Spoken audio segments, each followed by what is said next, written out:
ಸ್ನೇಹಿತರೆ ನಮಸ್ಕಾರ. ನಮ್ಮ ನಾಡು ನುಡಿ ಯೂಟ್ಯೂಬ್ ಚಾನೆಲ್ಗೆ ಸ್ವಾಗತ.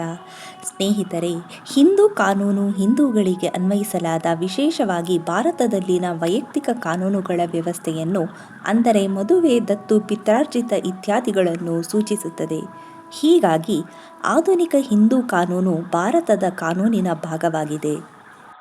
1947ರಲ್ಲಿ ಭಾರತದ ಸ್ವಾತಂತ್ರ್ಯಕ್ಕೆ ಮುಂಚೆ ಹಿಂದೂ ಕಾನೂನು ಬ್ರಿಟಿಷ್ ವಸಾಹತುಶಾಹಿ ಕಾನೂನು ವ್ಯವಸ್ಥೆಯ ಭಾಗವಾಗಿತ್ತು ಮತ್ತು ವಿಧ್ಯುಕ್ತವಾಗಿ 1772ರಲ್ಲಿ ಗವರ್ನರ್ ಜನರಲ್ ವಾರನ್ ಹೇಸ್ಟಿಂಗ್ರಿಂದ ಪ್ರತಿಷ್ಠಾಪಿಸಲಾಗಿತ್ತು ಮತ್ತು ಅವರು ತಮ್ಮ ನ್ಯಾಯ ನಿರ್ವಹಣೆಗಾಗಿ ಯೋಜನೆಯಲ್ಲಿ ಪಿತ್ರಾರ್ಜಿತ ಮದುವೆ, ಜಾತಿ ಮತ್ತು ಇತರ ಧಾರ್ಮಿಕ ಬಳಕೆಗಳು ಅಥವಾ ಸಂಸ್ಥೆಗಳಿಗೆ ಸಂಬಂಧಿತ ಎಲ್ಲ ಮೊಕದ್ದಮೆಗಳಲ್ಲಿ ಹಿಂದೂಗಳಿಗೆ ಸಂಬಂಧಿತ ಶಾಸ್ತ್ರಗಳ ಕಾನೂನುಗಳಿಗೆ ಏಕರೂಪವಾಗಿ ಬದ್ಧವಾಗಿರತಕ್ಕದ್ದು ಎಂದು ಘೋಷಿಸಿದರು. ಯಾವುದೇ ವ್ಯವಸ್ಥೆಯು ಸರಿಯಾಗಿ ನಡೆಯಬೇಕಾದರೆ ಅದಕ್ಕೆ ಕಾನೂನುಗಳ ನಿಯಂತ್ರಣ ಬೇಕು ಎಂಬುದು ಇಂಥ ನಂಬಿಕೆಗಳ ಮತ್ತೊಂದು ಮುಖವಾಗಿದೆ. ಇಷ್ಟಾಗಿಯೂ ಕೂಡ ಮನುಷ್ಯನು ಕಾನೂನನ್ನು ಏಕೆ ಗೌರವಿಸಬೇಕು ಎಂದರೆ ಅವು ಮನುಷ್ಯನ ಇಚ್ಛೆಯೇ ಆಗಿವೆ ಎಂಬ ಕಾರಣಕ್ಕೆ ಹೊರತು ದಂಡನೆಯ ಭೀತಿಯಿಂದಲ್ಲ. ಕಾನೂನಿನ ಆಳ್ವಿಕೆಯೇ ನಾಗರಿಕತೆಯ ಸಂಕೇತ ಹಾಗೂ ಎಲ್ಲ ಸಮಾಜಗಳು ಅಂಥ ಒಂದಿಲ್ಲೊಂದು ಕಾನೂನುಗಳನ್ನಾಧರಿಸಿ ಇರುತ್ತವೆ ಎಂಬುದಾಗಿ ನಂಬಿದ್ದ ಪಾಶ್ಚಾತ್ಯರು ತಮ್ಮ ವಸಾಹತುಗಳಲ್ಲೂ ಈ ಕಾನೂನುಗಳ ಆಳ್ವಿಕೆಯನ್ನು ರೂಪಿಸಿಕೊಂಡರು. ಬ್ರಿಟಿಷರು ಭಾರತದಲ್ಲಿ ವಸಾಹತು ಸರ್ಕಾರವನ್ನು ಸ್ಥಾಪಿಸಿದಾಗ ಅವರಿಗೆ ತುರ್ತಾಗಿ ಮಾಡಬೇಕಾಗಿ ಕಂಡಿದ್ದ ಕೆಲಸವೆಂದರೆ ಇಲ್ಲಿ ಕಾನೂನುಗಳನ್ನು ರೂಪಿಸಿ ನ್ಯಾಯಾಲಯಗಳನ್ನು ಸ್ಥಾಪಿಸುವುದು. ಭಾರತೀಯರನ್ನು ಆಳ್ವಿಕೆಗೆ ಒಳಪಡಿಸಬೇಕಾದರೆ ಇಲ್ಲಿನ ಜನರ ಸಾಂಪ್ರದಾಯಿಕ ಕಾನೂನುಗಳನ್ನು ಆಧರಿಸಿದ ಕಾನೂನನ್ನು ರೂಪಿಸಬೇಕೆಂಬುದಾಗಿ ಅವರ ಸೆಕ್ಯುಲರ್ ನೀತಿ ಹೇಳುತ್ತಿತ್ತು. ಹಾಗಾಗಿ ಅವರು ಓರಿಯೆಂಟಲಿಸ್ಟ್ ವಿದ್ವಾಂಸನೂ ಕಾನೂನು ತಜ್ಞನೂ ಆದ ವಿಲಿಯಂ ಜೋನ್ಸ್ ಎಂಬುವನನ್ನು ಭಾರತಕ್ಕೆ ಕರೆಸಿಕೊಂಡರು. ವಿಲಿಯಂ ಜೋನ್ಸ್ಗೆ ಭಾರತೀಯ ಮುಸ್ಲಿಮರ ಕಾನೂನುಗಳನ್ನು ಗುರುತಿಸಲು ಅಷ್ಟು ಕಷ್ಟವಾಗಲಿಲ್ಲ. ಅವರಿಗೆ ಶರಿಯತ್ತುಗಳೆಂಬ ಸಾಮಾಜಿಕ ಕಾನೂನುಗಳಿದ್ದವು ಹಾಗೂ ದೈವವಾಣಿಯಾದ ಪವಿತ್ರ ಗ್ರಂಥವೂ ಇತ್ತು. ಆದರೆ ಹಿಂದೂಗಳ ಸಾಂಪ್ರದಾಯಿಕ ಕಾನೂನನ್ನು ಹಾಗೂ ಅದನ್ನು ನೀಡಿದ ಪ್ರವಾದಿಯನ್ನು ಕಂಡುಹಿಡಿಯಲು ಸಾಕಷ್ಟು ಕಷ್ಟವಾಯಿತು. ಮೊದಮೊದಲು ಹಿಂದೂಗಳ ಪವಿತ್ರ ಗ್ರಂಥಗಳೆಂಬುದಾಗಿ ಭಾವಿಸಿಕೊಂಡ ಸಂಸ್ಕೃತ ಗ್ರಂಥಗಳ ಸಾಲುಗಳನ್ನು ಅಧಿಕೃತವಾಗಿ ಆಧರಿಸಲಾಯಿತು. ನ್ಯಾಯಾಲಯಗಳಲ್ಲಿ ಹಿಂದೂಗಳ ಯಾವುದಾದರೊಂದು ಕೃತ್ಯಕ್ಕೆ ಇಂಥ ಗ್ರಂಥಗಳ ಆಧಾರವನ್ನು ನೀಡಿದರೆ ಅದು ಕಾನೂನು ಸಮ್ಮತ ಎಂಬುದಾಗಿ ನಿರ್ಣಯಿಸಲಾಗುತ್ತಿತ್ತು. ಇದನ್ನು ನಿರ್ಣಯಿಸಲಿಕ್ಕೆ ಹಿಂದೂ ಪಂಡಿತರ ಸಹಾಯ ತೆಗೆದುಕೊಳ್ಳಲಾಯಿತು ಹಾಗೂ ವಿಲಿಯಂ ಜೋನ್ಸ್ನೇ ಸ್ವತಃ ಸಂಸ್ಕೃತವನ್ನು ಕಲಿತನು. ನಂತರ ಕೆಲವು ಹಿಂದೂ ಪಂಡಿತರ ಸಹಾಯದಿಂದ ಅವನು ಮನುಸ್ಮೃತಿ ಎಂಬ ಗ್ರಂಥವನ್ನು ಕಂಡುಹಿಡಿದನು. ಮನು ಎಂಬುವನೇ ಹಿಂದೂಗಳ ಪ್ರವಾದಿ.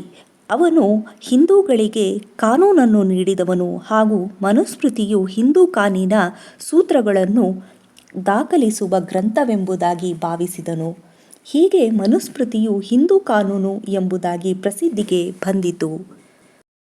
ಕ್ರಮೇಣ ಇಂಥವೇ ಇನ್ನೂ ಹಲವು ಧರ್ಮಶಾಸ್ತ್ರಗಳಿರುವುದನ್ನು ಬೆಳಕಿಗೆ ತರಲಾಯಿತು. ಧರ್ಮಶಾಸ್ತ್ರಗಳು ಹಿಂದೂ ಕಾನೂನುಗಳು ಎಂಬ ಭಾವನೆ ವಿದ್ಯಾವಂತ ಭಾರತೀಯರಲ್ಲಿ ಎಷ್ಟು ಗಟ್ಟಿಯಾಗಿತ್ತೆಂದರೆ ನಂತರ ಹಿಂದೂ ಕಾನೂನುಗಳಿಗೆ ಇವುಗಳನ್ನೇ ಆಕಾರಗಳಂತೆ ಬಳಸಲಾಯಿತು. ಈ ಮೇಲಿನ ಬೆಳವಣಿಗೆಗಳಿಂದಾಗಿ ಭಾರತೀಯ ಸಮಾಜದಲ್ಲಿ ಕಾನೂನುಗಳು ಪ್ರಾಚೀನ ಕಾಲದಿಂದಲೂ ಇದ್ದವು ಎಂಬ ಭಾವನೆ ಇಂದು ಪ್ರಚಲಿತದಲ್ಲಿ ಬಂದಿದೆ. ಪ್ರಾಚೀನ ವೈದಿಕ ಹಿಂದೂ ಕಾನೂನು ಕಲ್ಪನೆಯಲ್ಲಿ ಕಾನೂನು ಮತ್ತು ನೈತಿಕತೆ ಬೇರೆ ಬೇರೆ ಎಂದು ಪರಿಗಣಿಸಲ್ಪಡದೆ ಒಂದೇ ಎಂದು ಪರಿಭಾವಿಸಲ್ಪಟ್ಟಿದ್ದವು. ಹಾಗೆಯೇ ಎಲ್ಲ ಪ್ರಾಚೀನ ಸಮಾಜದಲ್ಲಿಯೂ ಧರ್ಮ ಮತ್ತು ಕಾನೂನು ಒಂದೇ ಆಗಿದ್ದವು. ನ್ಯಾಯಕ್ಕೆ ಧರ್ಮವೇ ಆಧಾರ. ನೈಸರ್ಗಿಕ ನ್ಯಾಯವನ್ನು ಆದರ್ಶ ನೈತಿಕತೆ ಹಾಗೂ ವಿಶ್ವದ ಅಲೌಕಿಕ ನಿಯಮಗಳಿಂದ ಪಡೆದುಕೊಳ್ಳಲಾಗಿದೆ. ಈ ಅಲೌಕಿಕತೆಯ ಶಕ್ತಿಯೇ ಧರ್ಮದ ಮೂಲಾಧಾರ. ಈ ಧರ್ಮಬದ್ಧವಾಗುವಂತೆ ನೋಡಿಕೊಳ್ಳುವ ಅಧಿಕಾರವನ್ನು ರಾಜನಿಗೆ ಕೊಡಲಾಗಿತ್ತು. ಈ ಅಧಿಕಾರವೂ ಕೂಡ ರಾಜಧರ್ಮದ ಒಂದು ಅಂಶವಾಗಿತ್ತು. ಆದ ಕಾರಣ ದಕ್ಷಿಣ ಏಷ್ಯಾದ ನ್ಯಾಯ ಅಥವಾ ಕಾನೂನು ಪದ್ಧತಿಯನ್ನು ರಾಜಕೀಯ, ನ್ಯಾಯ ಮತ್ತು ಧರ್ಮಗಳಿಂದ ಬೇರ್ಪಡಿಸಿ ನೋಡಿಕೊಳ್ಳುವುದು ಕಷ್ಟ. ಸ್ಮೃತಿಗಳಲ್ಲಿ ಮುಖ್ಯವಾದುದು ಮನುಸ್ಮೃತಿ. ಒಂದು ಲೆಕ್ಕದ ಪ್ರಕಾರ ಯಾಜ್ಞವಲ್ಕ್ಯ ಸ್ಮೃತಿಯನ್ನೊಳಗೊಂಡಂತೆ ಸ್ಮೃತಿಗಳ ಸಂಖ್ಯೆ 108. ಅಸಂಖ್ಯ ಸ್ಮೃತಿಗಳಿದ್ದರೂ ಅವು ಸತ್ವದಲ್ಲಿ ಒಂದೇ. ಅವು ಒಂದೇ ಸಾಮಾನ್ಯ ಮೂಲದಿಂದ ಬಂದಿದೆ. ಅವುಗಳಿಗೆ ಆಧಾರ ಧರ್ಮಶಾಸ್ತ್ರ ಎಂದು ಪರಿಗಣಿಸಲಾಗಿರುವ ಮನುಸ್ಮೃತಿ ಪುನರಾವರ್ತನೆ ಎನ್ನುವಷ್ಟರ ಮಟ್ಟಿಗೆ ಉಳಿದ ಸ್ಮೃತಿಗಳು ಮನುಸ್ಮೃತಿಗೆ ಋಣಿಯಾಗಿವೆ.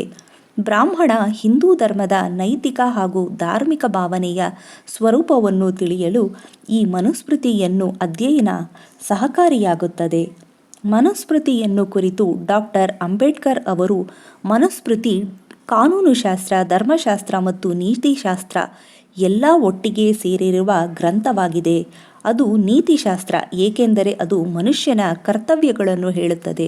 ಅದು ಧರ್ಮಶಾಸ್ತ್ರ ಏಕೆಂದರೆ ಅದು ಹಿಂದೂ ಧರ್ಮದ ಜೀವಸತ್ವವಾದ ಜಾತಿಯ ಬಗ್ಗೆ ಹೇಳುತ್ತದೆ. ಅದು ಕಾನೂನುಶಾಸ್ತ್ರ ಏಕೆಂದರೆ ಕರ್ತವ್ಯ ಭ್ರಷ್ಟತೆಗೆ ಶಿಕ್ಷೆ ವಿಧಿಸುತ್ತದೆ ಎಂದು ಶ್ಲಾಘಿಸಿದ್ದಾರೆ. ಆದ್ದರಿಂದ ಸಹಜ ಪ್ರಕೃತಿ ಧರ್ಮವೇ ಮನುಸ್ಮೃತಿಯಾಗಿ ಬಂದಿತು ಎಂದು ಹಲವಾರು ಜನರ ನಂಬಿಕೆಯಾಗಿದೆ. ಸ್ನೇಹಿತರೆ, ನಿಮಗೆ ಈ ವಿಡಿಯೋ ಇಷ್ಟ ಆಗಿದ್ದಲ್ಲಿ ಲೈಕ್ ಮಾಡಿ, ಶೇರ್ ಮಾಡಿ ಮತ್ತು ಕಮೆಂಟ್ ಮಾಡಿ. ನಮಸ್ಕಾರ.